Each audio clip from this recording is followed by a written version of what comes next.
శుక్రవారం పూట కూడి వచ్చిన ప్రతి ఒక్కరికి దేవాది దేవుని పేరున అందరికి వందనాలండి. ముందుగా మీకు నూతన సంవత్సర శుభాకాంక్షలు నా పక్షంగా నా కుటుంబ పక్షంగా మీ అందరికీ తెలియజేస్తున్నాను. ఈ సేవకుల సదస్సులో దేవుడి నూతన సంవత్సరంలో మొదటిసారిగా ఈ శుక్రవారం రోజున నాకు దేవుడి ఇచ్చిన ఈ యొక్క సువర్ణ అవకాశాన్ని బట్టి నేను దేవుని యొక్క మాటలను మీతో పంచుకోవాలని ఆశపడుతున్నాను. దేవుడి ఇచ్చిన ఈ అవకాశాన్ని సద్వినియోగం పరుచుకోవాలని చాలా వరకు ఆశ కలిగి ఉన్నాను. దేవుని యొక్క మహాకృపను బట్టి గడిచిన సంవత్సరం 2021 అంతా కూడా మనల్ని అందరినీ కూడా క్షేమంగా కాచి కాపాడి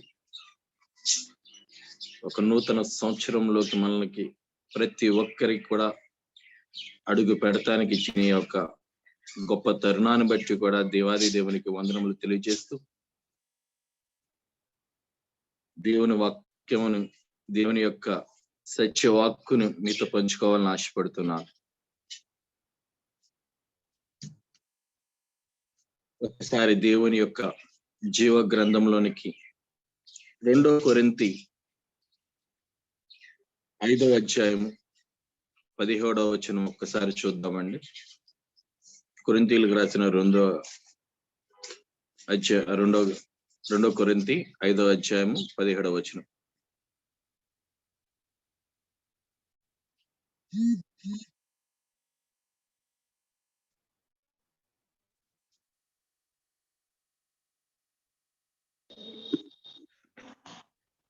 కాగా ఎవడైనను క్రీస్తునందున్న ఎడల వాడు నూతన సృష్టి, పాతవి గతించెను, ఇదిగో క్రొత్తవాయెను.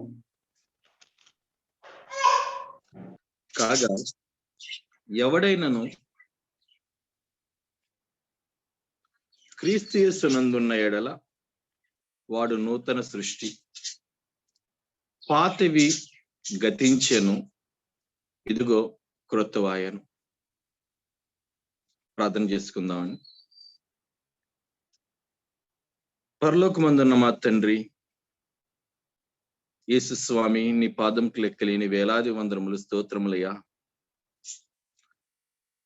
మరొక ఇచ్చిన ఈ తరుణాన్ని బట్టి నీకు లెక్కలేని వేలాది వందనములు స్తోత్రములు స్వామి. ఈ శుక్రవారం నాయన ఈ సేవకుల కూడికలు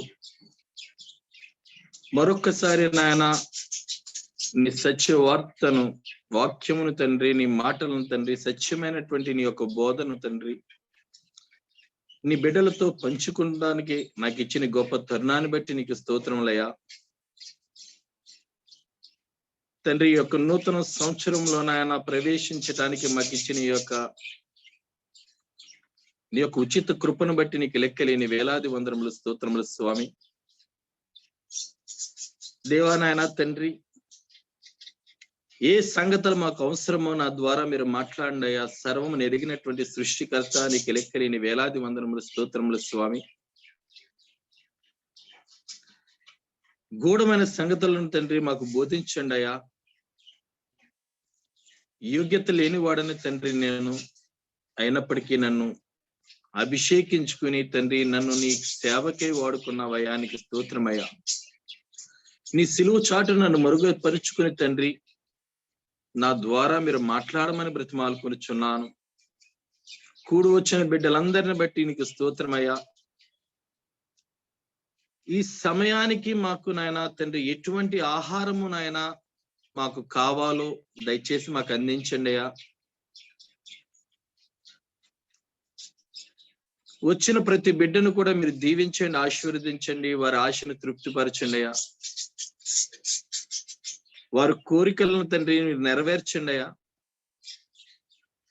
సజీవమైనటువంటి దేవానికి స్తోత్రములు నాయన. సృష్టికర్తవు నాయన, నీకు లెక్కలేని వేలాది వందనములు స్తోత్రములు స్వామి. దయచేసి నాయన నాలో ఉన్నటువంటి పిరికి ఆత్మని తీసివేసి నాయన నన్ను బలపరచండి. నీ వాక్యంతో నన్ను నింపండి తండ్రి. నా ద్వారా మీరు మాట్లాడమని ఏ విషయమైతే నాయన పాతవి మాలో గతించిపోయినాయో వాటిని బట్టి నాయన తండ్రి మేము ఎటువంటి పాఠాలు నేర్చుకోవాలి, ఒకవేళ నాయన క్రీస్తు యేసు అయినటువంటి నీవు మాలో ఉంటే మేము ఇటువంటి నూతన సృష్టిగా మేము మార్చబడతాము దేవా. నూతన సృష్టి అయినటువంటి నాయన తండ్రి ఆ వస్త్రాన్ని మేము ధరించుకోగలిగితే తండ్రి మాకు వచ్చేటువంటి లాభాలు ఏంటి? ఆ నూతనటువంటి ఆకాశము నూతన భూమిని సృష్టించిన సృష్టికర్త దానికి ప్రవేశించాలన్నటువంటి ఆశ అందరిలో నింపండి తండ్రి. ప్రతి ఒక్కరిని కూడా తండ్రి నీ మాటలతో నాయన తండ్రి ఈ మాటలు నాయన మీరు పలుకుపోయి మీ మాటలు ప్రభావితం చేసి నాయన తండ్రి వారి జీవితాల్లో నూతన నవీనటువంటి హృదయాలు మాకు దయచేయమని నజరేయుని యేసుక్రీస్తు పరిశుద్ధ నామమున బ్రతిమాలు వేడుకుంటున్నా పరమ తండ్రి, ఆమేన్. ప్రియ దేవుని వారలారా, చదవబడినటువంటి వాక్యాన్ని మనం పరిశీలిస్తే, ఎవడైనను క్రీస్తు యేసు నందున్న ఎడల వాడు నూతన సృష్టి, పాతవి గతించెను, ఇదిగో క్రొత్తవాయెను. ఈ నూతన సంవత్సరంలో మనం ఒక నూతన సృష్టి కింద తయారవ్వాలి, లేకపోతే దేవుని చేత నిర్మింపబడాలి అంటే గనక మనం ఎటువంటి పాత జీవితాన్ని మనం విడిచిపెట్టాలి?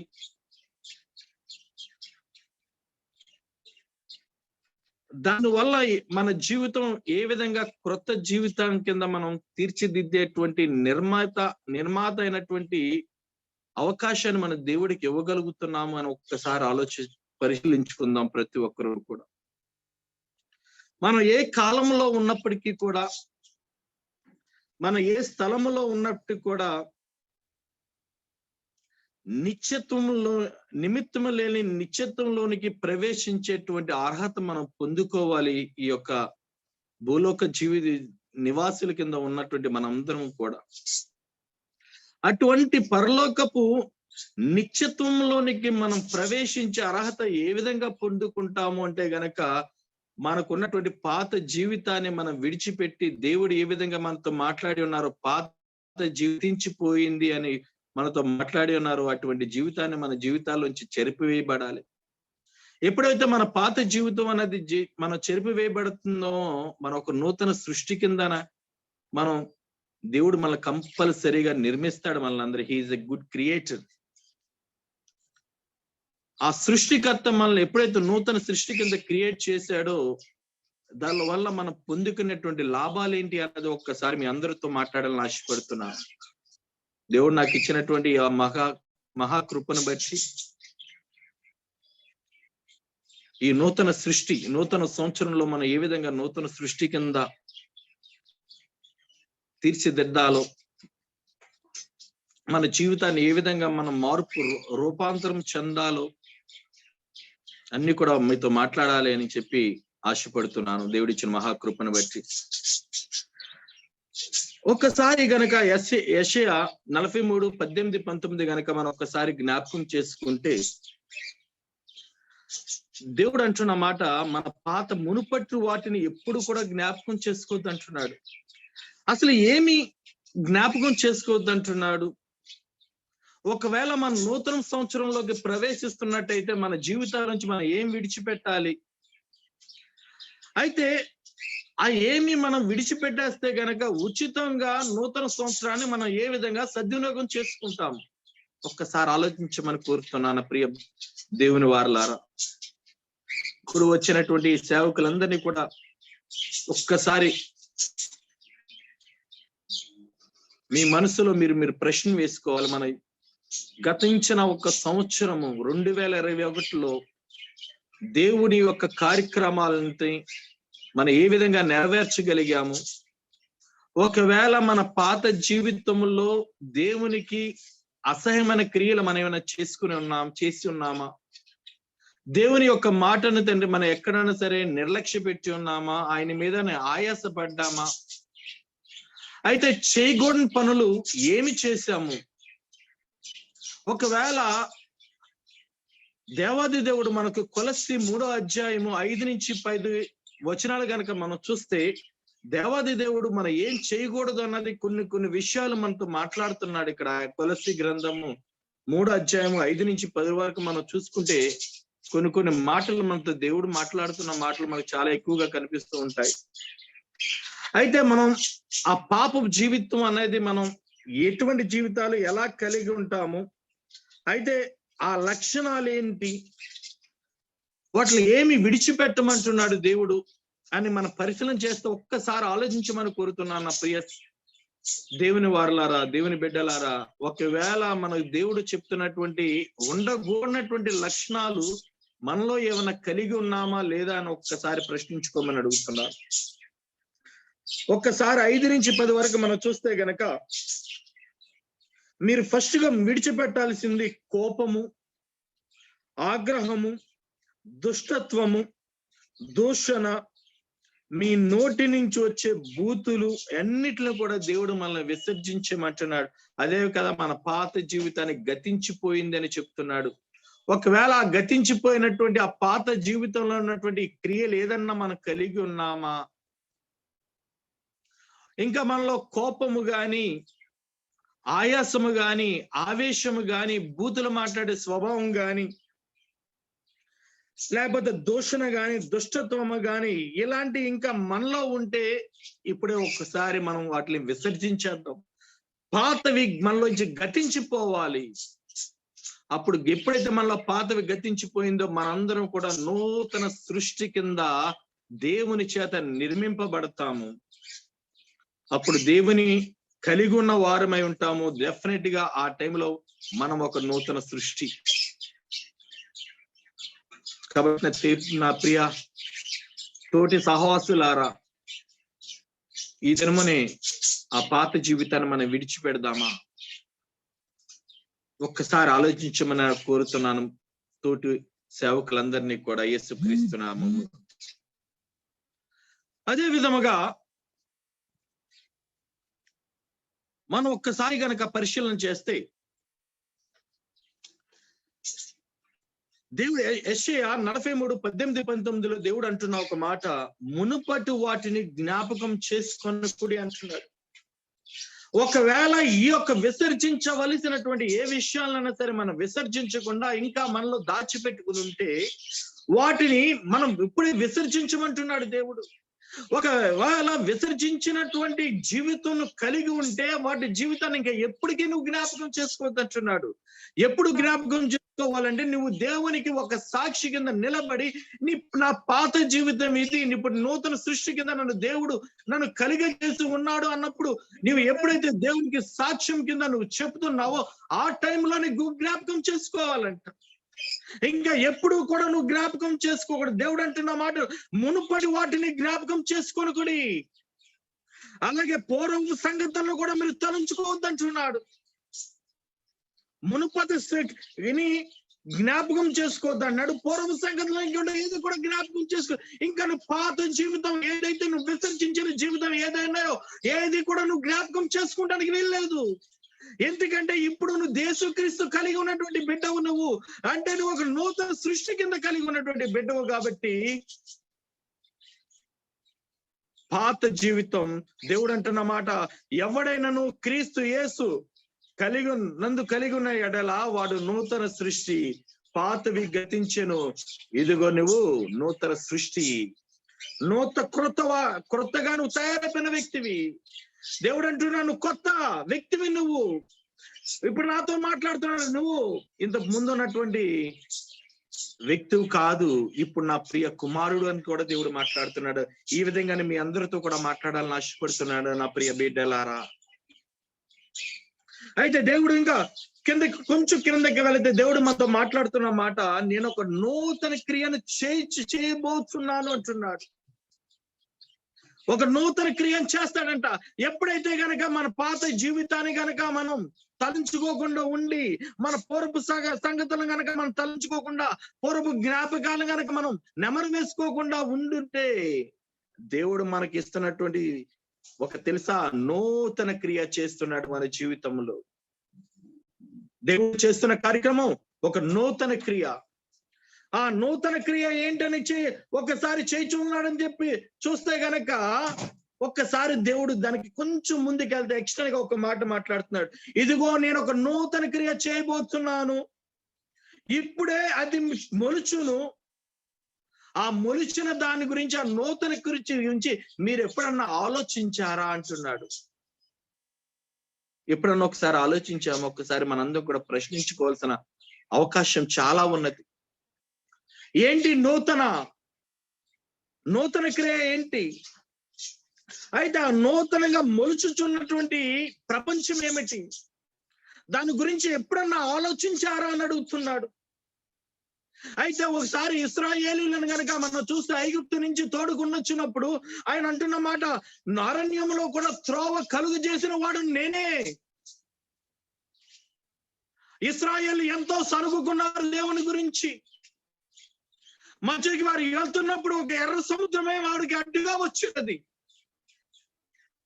అప్పుడు ఆ ఎర్ర సముద్రముని దేవుడు ఏం చేశారు? 2 పాయల కింద చేసి వారి కాళ్ళకి ఆ మట్టి అంటుకోనకుండా తన బిడ్డలను ఏ విధంగా నడిపించాడు మనందరికీ తెలిసిన విషయమే.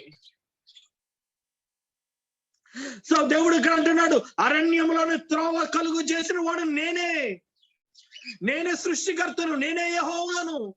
నేను దాన్ని ఒక వాక్ ఇచ్చానంటే ఆ వాక్కి చాలా కట్టుబడి ఉంటాను. దాని బలమైనటువంటి వాక్ నాది. అయితే ఇక్కడ మనం ఒక్కసారి చూస్తే గనక ఆ దేవుని యొక్క వాక్ ఏంటి అన్నది మనం చూస్తే, ఆ దేవుడు అబ్రహాముకి ఒక వాగ్దానం చేశాడు, నేను నీకు ఒక భూమిని ఇస్తాను అన్నాడు. అలాగే దేవుడు కూడా ఆ భూమిని అబ్రహాంకి ఇచ్చినట్టుగా మనం చూస్తున్నాము. అలాగే భూమి సింహాసనాన్ని నీకు ఇస్తున్నాను దావీదు నా కుమారుడా అని చెప్పి వాగ్దానం చేశాడు. అలాగే సింహాసనాన్ని కూడా దేవుడు దావీదు మహారాజుకి ఇచ్చినటువంటి వాగ్దానాన్ని కూడా మనం చూసాం. యెహోవా వాక్కు గొప్ప వాక్కు. ఆ వాక్కు ఎప్పుడు కూడా దారి తప్పిపోని వాక్కు దేవుని వాక్కు. అది ఎప్పుడు కూడా మనుషులు స్థిరపరిచే వాక్కు. ఒక రోజు అటో ఇటో అవుతుందేమో కానీ దేవుడు నీకు ఇచ్చిన వాక్కు, ఆ వాక్కు నీ జీవితంలో కంపల్సరిగా నెరవేరే రోజు ఒక రోజు ఉంటుంది. ఒక రోజు ఆలస్యం అవచ్చు, లేదా 2 రోజులు అవచ్చు, కొన్ని దినముల ఆలస్యం అవచ్చు, కానీ ఇచ్చిన వాక్కును కంపల్సరీ నెరవేర్చే దేవుడు. అయితే ఇక్కడ దేవుడు అంటున్నా ఒక వాక్కు, నేను అరణ్యములో త్రోవను కలిగి చేసిన వాడను అంటున్నాడు. అయితే కొంచెం ముందుకు వెళితే యెషయా 65:17లో దేవుడు అంటున్న మాట, ఇదిగో నేను కొత్త ఆకాశమును కొత్త భూమిని సృజించాను. అయితే ఆ మొలిచిన మొలక ఏంటంటే క్రొత్త భూమి, క్రొత్త ఆకాశము. అయితే ఈ యొక్క నూతన సంవత్సరంలో ప్రవేశించి కొన్ని దినములైనది. ప్రవేశించి 7వ దినములో ఉన్నటువంటి మనందరికీ కూడా దేవుడు ఇస్తున్నటువంటి వాక్యం ఏంటో తెలుసా? నూతన ఆకాశము, నూతన భూమి. సృజించిన వాని ఆ భూమిలో ఉన్నప్పుడు మనకంట ఏది కూడా మన జ్ఞాపకం రాదంట. మన పాత స్థితి, మన మునుపటి స్థితి, మన పాత ఏదైతే ఉందో ఆ నూతన సృష్టి, నూతనంగా మొలిచినటువంటి ఆకాశము భూమి ఏదైతే ఉందో అక్కడ మన ఏది కూడా మనం జ్ఞాపకం రాదంట. అయితే ఇక్కడ ఒక్కసారి మనం జ్ఞాపకం చేస్తే, మన ఏ కాలంలో ఉన్నప్పటికీ కూడా, మనం ఏ స్థలములో ఉన్నా, స్థలంతో నిమిత్తం లేదు, కాలంతో నిమిత్తం లేదు, కానీ నిత్యత్వంలోనికి మనం కంపల్సరిగా ప్రవేశిస్తామంటున్నాడు దేవుడు. ఇక్కడ క్రీస్తు నందు ఉన్నటువంటి మనము నూతన సృష్టి అయిన వారమైతే మన నివాసం ఏంటంటే ఒక నూతన యెరూషలేము. అయితే ఆ నూతన యెరూషలేములోనికి మనం ప్రవేశించాలి అంటే గనక మనం ఈ న్యూ ఇయర్ లో కొన్ని ఈ పాత జీవితం విడిచిపెట్టేయాలి. ఏంటంటే చెడు అలవాట్లే ఉన్న మనలో కలిగి ఉంటే అది విడిచిపెట్టాలి. అయితే పాత చెడు కోరికలు మనలో ఇంకా ఏమైనా నీలో కలిగి ఉంటే అట్లా అందరూ కూడా విడిచిపెట్టామంటున్నాడు దేవుడు. చెడు స్నేహాలు ఏమైనా ఉంటే కనుక అట్లా కూడా విడిచిపెట్టామంటున్నాడు మన దేవుడు. ఒకవేళ ఇంకా నీలో వేషధారినటువంటి జీవితం నువ్వు కలిగి ఉన్నామేమో ఒక్కసారి పరిశీలన చేసుకో. మొత్తానికి కూడా దేవుడితో ఒక ప్రణాళిక, మనం దేవునితో ఒక మాట ఇద్దాము, దేవునితో ఒక మాట తీసుకుందాం అందరం కూడా. తండ్రి, పాత జీవితం, గతించిపోయిన జీవితాన్ని మేము ఇంకా మా జ్ఞాపకంలోనికి మేము తీసుకురాము తండ్రి. పాత చెడు అలవాట్లు మేము తీసుకురామయ్యా. పాత చెడు స్నేహాలు మేము మా జ్ఞాపకంలోనికే తీసుకురాము. పాత మా జీవితాల్లో ఉన్నటువంటి పాత కోరికలు ఏది కూడా మా జీవితాల్లోకి రానము తండ్రి. అప్పుడే మనకి ఏమొస్తుందంటే నూతనటువంటి ఆకాశము, నూతన భూమి ఏదైతే దేవుడు సృష్టించాడో దాంట్లో ప్రవేశించే అర్హత మనం కలిగి ఉంటాం. అయితే క్రీస్తునందున నూతన సృష్టి అయినటువంటి మనందరం కూడా నివాసము అంటే అది నూతన యెరూషలేము మాత్రమే. అది నూతన. అయితే ఒక్కసారి పరలోకపు రాజ్యం గురించి మనం ఆలోచన చేస్తే, పరలోకం అనే ఊహ లోకం కాదు, అది ఊహాలోకం కాదు. పరలోకం అంటే అది ఒక స్థలం. ఈ పరలోకం అనేది ఏంటంటే haven is a place where only the children of the God is a living place. అది పరలోకం అనే ఊహా లోకం ఏదైతే లోహం కాదు కానీ అదొక శాశ్వత స్థలము. ఆ శాశ్వత స్థలములో ఎవరు నివసిస్తారంటేనమ్మా, ఓన్లీ దేవుని బిడ్డలు మాత్రమే నివసించే స్థలము ఈ పరలోకము. ఈ విముక్తి అనేది ప్రజలకు మహిమా శరీరములకు వస్తాయి. వారికి నూతన భూమి నివాస యోగ్యము. నూతన భూమి ఏంటంటే వారికి భూమి నివాస యోగ్యము.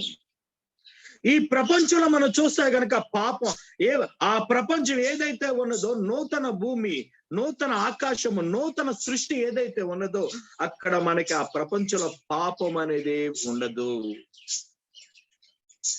ఒక పాపం లేని జీవితం అయితే మనం కలిగి ఉంటే అది ఎంత ఆనందం. అది ఎక్కడ దొరుకుతుందంటే ఆ నూతన సృష్టిలో మనకు దొరుకుతుంది. ఆ నూతన ఆకాశము, నూతన భూమి ఎక్కడైతే కలిగి ఉన్నామో ఆ కలిగి ఉన్న చోట మనకు ఉండని మొదటి లక్షణం ఏంటంటే అక్కడ పాపం అనేది ఉండటానికి ప్రసక్తే లేదు. పాప రహిత జీవితాన్ని మనం కలిగి ఉంటాము. మన జీవితాలు ఎక్కడా కూడా మన పాపం పాపం అనేదే ఉండదు. పాపం అనేది ఉండదు. శోధనలు అసలే ఉండవు. ఆ నూతన సృష్టి ఏదైతే నూతన ఆకాశము, క్రొత్త భూమి, క్రొత్త ఆకాశం ఎక్కడైతే ఉన్నదో అక్కడ మనకి ఎటువంటి శోధనలు కూడా ఉండవు. ఇంకొకరు కలిగి ఉండేది ఏంటంటే పరీక్షలు అసలు ఉండవంట ఆ సృష్టి, ఆ లోకంలో. ఎంత అదృష్టమో చూడండి. ఆ నూతన సృష్టిలోనికి మనం ప్రవేశించే అర్హత మనం కలిగి ఉన్నామంటే. ఆ నూతన ఆకాశము, నూతన సృష్టి అయినటువంటి నూతన ఆకాశము, నూతన భూమిలోకి మనం ప్రవేశించితే అక్కడ పాపం ఉండదు, శోధనలు ఉండవు, ఎటువంటి పరీక్షలు కూడా ఉండదు. అక్కడ మనకు దొరికేది ఏంటంటే దేవుని చిత్తం నిరభ్యంతరంగా మనకు నెరవేరుతూ ఉంటది. all the desires of the God have been fulfilled there. నిరభ్యంతరంగా జరుగుతూ ఉంటుందంట. ఒకసారి మన చిన్నప్పటి నుంచి మనం చదువుకునే ఉంటాము ద గ్రావిటీ అని. ఈ సర్వ సృష్టి అంతా కూడా మనకి ఎలాగుంటుందంటే గ్రావిటేషనల్ ఫోర్స్ అన్న మాట అంటా ఉంటారు. మనకి ఎక్కువ కూడా గ్రావిటేషనల్ ఫోర్స్, గురుత్వాకర్షణ శక్తి అంటా ఉంటారు. ఇక్కడ సమస్త గ్రహాలు ఈ సూర్యుని చుట్టూ ఎన్ని తిరుగుతూ ఉంటాయి. అవన్నీ కూడా ఎలా తిరుగుతాయంటే లా ఆఫ్ గ్రావిటేషన్ అని చెప్తాడు మనకి న్యూటన్ అక్కడ. అయితే ఇక్కడ సమస్త గోళములు గాని ఈ గ్రహాలు గాని నూతన యెరూషలేములో చుట్టూరా పరిభ్రమిస్తా ఉంటాయంట. ఈ నూతన యెరూషలేం అనేది కక్ష కేంద్రం క్రింద చెప్తారు. అయితే ఈ కక్ష గ్రంథంలో మనం చూస్తే గనక ఎత్తబడిన సంఘానికి నివాస స్థలమే ఈ నూతన యెరూషలేము. అసలు నూతన యెరూషలేము అనేది మనం చూస్తే గనక ఎత్తబడిన సంఘానికి నివాస స్థలమే ఈ యొక్క నూతన యెరూషలేము. అక్కడ మన అందరికీ కూడా మహిమ శరీరములు మాత్రమే ఉంటాయి. ఈ భూమిలోని గురుత్వాకర్షణ శక్తి నూతన యెరూషలేము పనిచేయదు. ఇక్కడ గనక మనం చూస్తే గనక యెహెజ్కేలు 36:20లో చూస్తే గనక దేవుడు మనకి ఇస్తున్నటువంటి ఒక గొప్ప మాట ఏంటి తెలుసా? నూతన హృదయం మనకి ఇస్తాడంట. నూతన స్వభావానికి మనకు కలుగ చేస్తాడు. ఎప్పుడైతే మన నూతన స్వభావం ఉన్నదో, మనలో ఉన్నటువంటి పాపంతో కుళ్ళి కృషించిపోయిన ఒక మాంసపు ఒక రాతి కలిగినటువంటి గుండెని తీసేసి దేవుడు మనకి ఏమిస్తాడు తెలుసా? మాంసపు ముద్దను దయచేస్తాడు దేవుడు మనకి. దేవుడు మన దయచేసేది ఏం తెలుసా? మాంసపు ముద్ద. అయితే మొదటి ఆకాశం మొదటి భూమి ఇవన్నీ కూడా గతించిపోయినాయి, కానీ సముద్రం ఇంకా ఉండదంట. అక్కడ ఎప్పుడైతే సముద్రం లేదో అక్కడ మనకి ఎటువంటి చేపలు గాని ఇంకా మాంసపు ఆహారం గాని ఏది మనకి ఉండదంట. అక్కడ ఉండేది ఒక నది, ఒక ఈవలను ఆవలను జీవవృక్షం ఒక్కటే ఉంటది. అక్కడ నెలకు ఫలించు 12 కాపులు కాయేస్తా అంటారు. ఆ వృక్షం యొక్క ఆకులు జనములను స్వస్థపరచుడికై వినియోగిస్తా ఉంటారంట. అంటే అక్కడ అంతా కూడా అక్కడ ఉన్నటువంటి మనుషులు అందరూ కూడా ఫుల్లీ వెజిటేరియన్, నో ఎన్వి అంటే మనకు ఉండదు.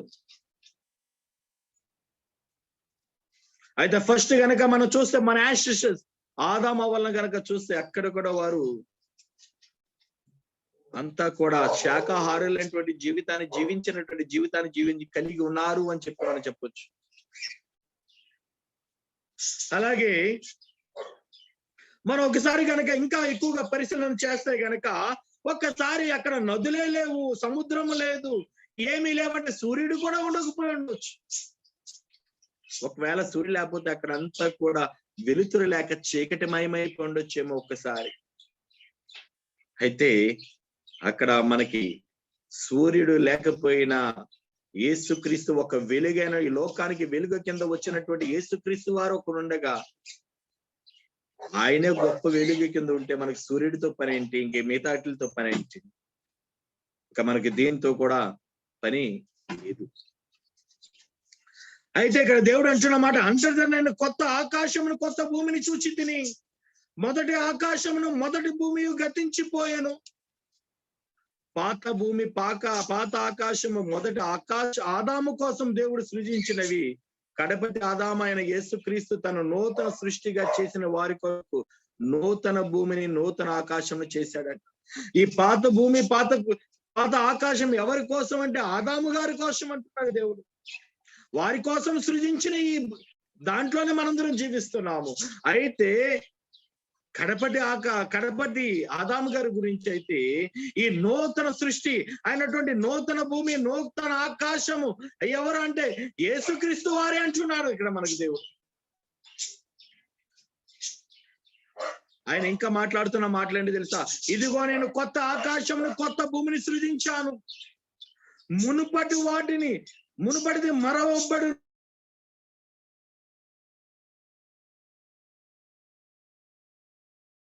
నేను సృజించబోవు నూతన ఆకాశమును కొత్త భూమిని లయము కాక నా సన్నిధి నిలిచినట్లు మీ సంతతిని మీ నామమును నిలిచేయండును అంటున్నాడు. ఇదే దేవుని యొక్క యెహోవా వాక్కు. మన సంతానాన్ని ఏం చేస్తాడంటే దేవుడు నిలిచి ఉండేది చేస్తాడంటే ఆయన నామం బట్టి. దేవుడు అబ్రహామును భూమికి ఇస్తానని చెప్పాడు, వాగ్దానం చేశాడు. అదే విధంగా అబ్రహాముకి భూమిని ఇచ్చి ఉన్నాడు. దావీదు గారికి సింహాసనం ఇస్తానని చెప్పి వాగ్దానం చేస్తున్నాడు, అదే విధంగా సింహాసనం ఇచ్చున్నాడు. అయితే దానియేలు శాశ్వత కాలము నిలిచి ఉన్న రాజ్యమును గురించి ప్రవచించాడు. అలాగే కొత్త భూమిలో ఈ ప్రవచన వాగ్దానాలన్నీ కూడా నెరవేర్పు పూర్తిగా మనకు కనిపించుచున్నది. మనకు అన్ని కూడా పూర్తిగా కనిపిస్తుందంట.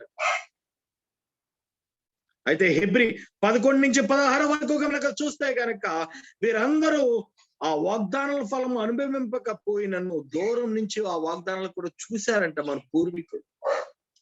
అయితే తను చేసిన భూమి మీద పరదేశులము యాత్రికుల ఉన్నామని ఒప్పుకుని వారు ఏం చేస్తారు? విశ్వాసము గల వారే మృతి పొందారు. వారు మృతి పొందుతాం కూడా ఎలాగంటే దేవుని యందు విశ్వాసం కలగాలని మృతి పొందారు. అయితే వారు మరి శ్రేష్టమైన దేశమును అనగా పరలోక సంబంధమైన దేశమును కోరుచున్నారు కాబట్టి వారు అందుచేత వారు దేవుడు అనిపించుటకు దేవుడు వారి గురించి సిగ్గుపడలేదంట. అయితే ఒక ప్రశ్న దేవుడు మనల్ని అడుగుతున్నాడు. మన పూర్వీకులైనటువంటి ఆ విశ్వాసుల గురికి ఒక దేవుడు అని చెప్పుకుంటానికి దేవుడు ఎక్కడ సిగ్గుపడాలి. కానీ ఇప్పుడు దేవుడు అంటున్నాడు, అదే స్థితిలో మనం కూడా ఉన్నామా? ఒకవేళ నన్ను దేవుని యొక్క బిడ్డ అని చెప్పుకుంటానికి దేవుడు ఒకవేళ సిగ్గుపడుతున్నాడేమో. ఒకవేళ నిన్ను గాని ఇక్కడ కూడుకున్నటువంటి వాళ్ళందరినీ కూడా దేవుడు నా బిడ్డ అని చెప్పుకుంటానికి సిగ్గుపడుతున్నాడేమో. కానీ వారి గురించి అయితే సిగ్గుపడలేదంట. ఎందుకని సిగ్గుపడలేదంటే వారు విశ్వాసం కలిగే చనిపోయారంట. అటువంటి విశ్వాసం ఒకవేళ మనం మృతి పొందితే ఆ నూతన సృష్టి అయినటువంటి ఆ నూతన ఆకాశం నూతన పరలోకపు నా భూమిలోనికి మనం ప్రవేశించుతామా? ఒక్కసారి మనం ఆలోచించుకోవాలి. అయితే చాలా మంది నేను కన్నీటి ప్రార్థనలు చేస్తున్నాను, నేను ప్రార్థన ఒక దేవుని దగ్గర మోకరించగానే నా కన్నీళ్ళు వచ్చేస్తున్నాయి, అయినా దేవుడు నా పట్ల కార్యాలు చేస్తూ లేదు అంటే నూతనంగా నేను ప్రవేశించలేనా అన్న ప్రశ్న కూడా చాలా మందికి రావచ్చు. అయితే ఇక్కడ దేవుడు అంటున్న ఒక మాట మనకి బాగా తెలిసిన మాట, ప్రకటన 21:4-5 చూస్తే దేవుడు అంటున్న మాట, ఆ ప్రతి కన్నీటి భాష బిందువును కూడా తుడిచి వేస్తాను అంటున్నాడు దేవుడు.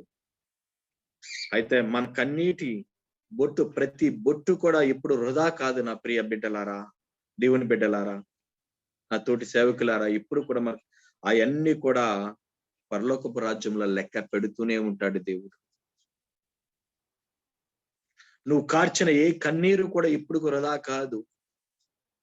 ఆ ప్రతి కన్నీటి యొక్క బొట్టు అంతా కూడా ఆ కన్నీటి బొట్టు ఎక్కడంటే అక్కడ ఆ నిత్య జీవములు ఒక నూతన సృష్టిలో దేవుడు నీ కోసం స్టోర్ చేసే ఉంచాడని చెప్తున్నాడు. అది ఎప్పటికి వృధా కాదు. నువ్వు కార్చిన కన్నీరు ఎప్పటికి వృధా కాదని చెప్తున్నాడు దేవుడు.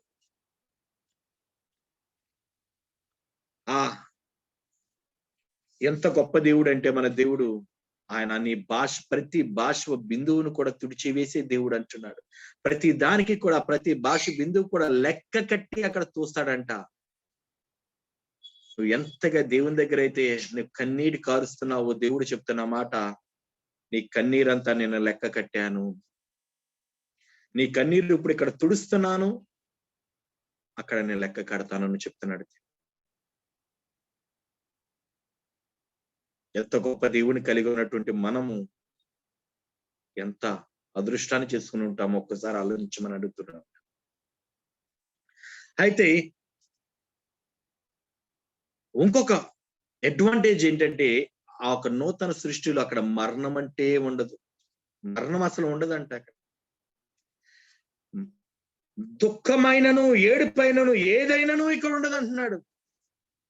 ఇదంతా ఎక్కడ జరుగుతుందంటే నూతన ఆకాశము నూతన భూమి నూతన సృష్టి ఎప్పుడైతే మనం క్రీస్తు యేసు కలిగి ఉన్నటువంటి మనము ఎప్పుడైతే నూతనమైనటువంటి సృష్టి కింద ఆ నూతన ఆకాశము నూతన భూమిలో మనం ప్రవేశించాము, అక్కడ ఉన్నది ఏంటంటే ప్రతి భాష బిందువును కూడా తుడిచి వేస్తాడంట.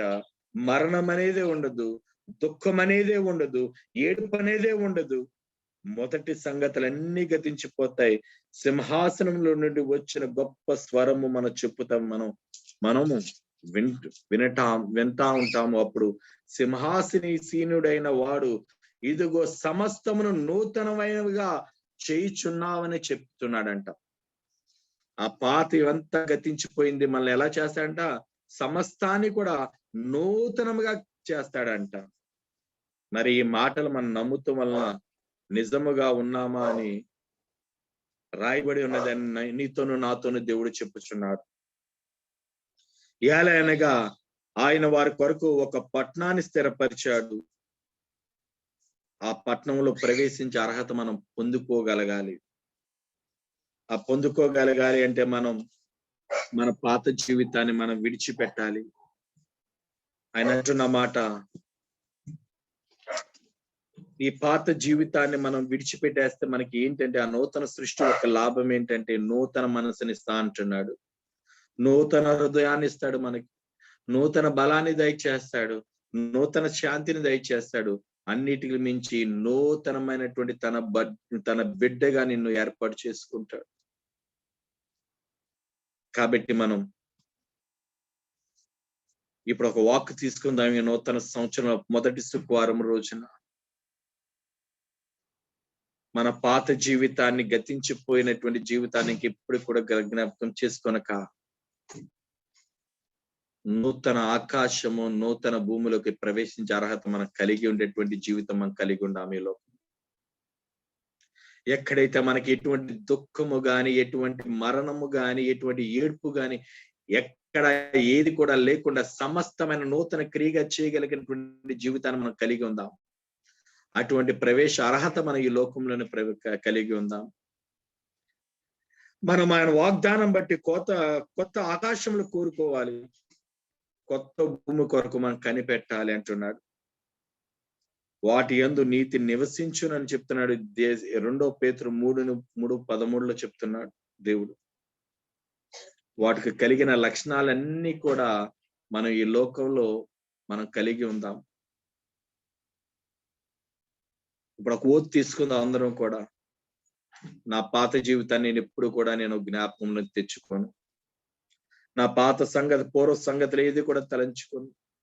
ఇప్పుడు నేను ఒక నూతన సృష్టిని.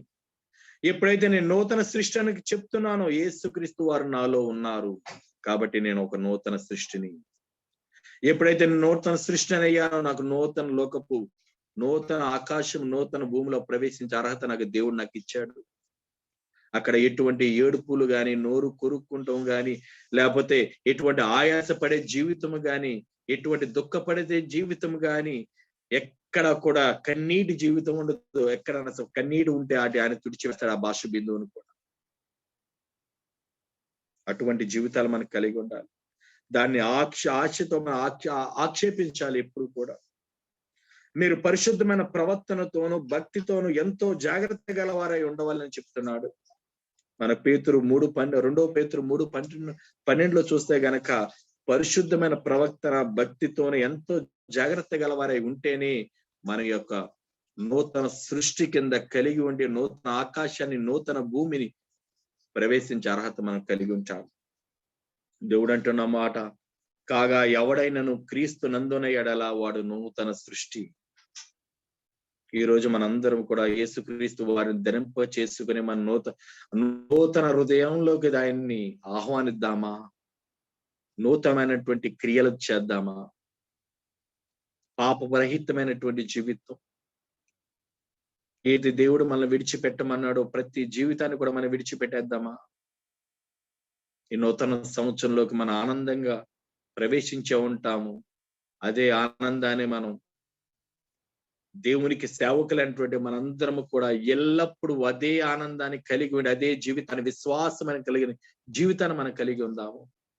అప్పుడే మనందరం కూడా ఈ నిత్యమైనటువంటి నూతన సృష్టి ఏదైతే దేవుడు మన కొరకు చేసి ఉన్నారో ఆ నూతన సృష్టిలోనికి మనందరం ప్రవేశించే అర్హత మనం సంపాదించుకునేలాగున అందరం దేవుని వేడుకుందాం. ఈ నూతన సంవత్సరంలో దేవుడు మనకిచ్చిన గొప్ప తరుణాన్ని బట్టి దేవునికి విశ్వాసం కలిగిన హృదయాలను అర్పిద్దాం, నీతి కలిగినటువంటి హృదయాలను అర్పిద్దాం. పూర్తిగా మనంతట మనం శాశ్వతముగా సంపూర్ణంగా మనం అర్పించుకుందాము. ఇదే మనం ఈ నూతన సంవత్సరంలో మన దేవునికి, ఒక సృష్టికర్తకి మేము మారుతున్నాము, నీ కోసం మేము ప్రయాసపడుతున్నాము తండ్రి, నీ కోసం మేము ప్రయాసపడతాము, నీ సేవకై మా జీవితాన్ని మేము అర్పించుకుంటాం తండ్రి అని దేవుని కొరకు మనం అర్పించుకుందాం. ఇప్పటివరకు దేవుని యొక్క కృపను బట్టి, నాకు ఇచ్చిన ఈ అవకాశాన్ని బట్టి ముందుగా సిస్టర్ గారికి, అలా కుడి వచ్చిన మీ అందరికీ హృదయపూర్వకంగా వందనాలు తెలియజేస్తూ దేవుడి మాటలను దీవించును గాక. ఆమేన్.